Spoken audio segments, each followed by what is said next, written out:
Action बोल देना। अरे आप लोग पीछे आएंगे तो आप पीछे हो जाइए सर, आप लोग पीछे जाइए, आप लोग पीछे आ जाइए, पीछे जाइए, पीछे जाइए। चलो ओके भैया एक्शन। नमस्कार। आज बहुत खुशी की बात हुआ कि आज हमारी फिल्म भोजपुरी में एक इतिहास रचने जा रही है, जिसका ऑडियो वीडियो सैटेलाइट आज 1,51,00,000 में डील हुआ है। वाह! हमारे भोजपुरी इंडस्ट्री के लिए, सबके लिए एक खुशखबरी है।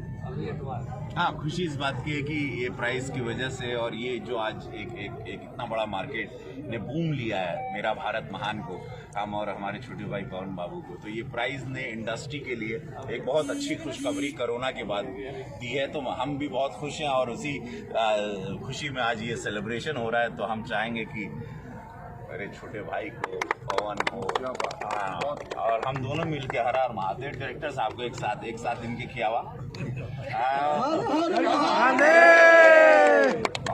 मेरा भारत महान, मेरा भारत महान।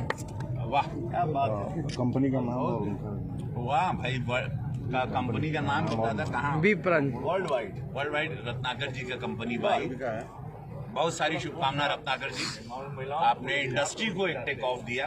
इंडस्ट्री का भला है इसमें। इंडस्ट्री जहाँ सब लोग कह रहे थे कि मार्केट बहुत गिर गई बा और ना उठी, आज मार्केट वापस, और ये पूरा इनको तिवारी जी को, हमारे इनको बाबा कहते हैं लोग, इन्होंने एक बहुत बड़ा सिनेमा ये प्लान कर रहे हैं। हम लोग 70% खत्म कर चुके हैं सिनेमा, और महादेव करेंगे। आप लोग का आशीर्वाद रहा, एक इतिहास ही रची सिनेमा का, एकदम नया कहानी।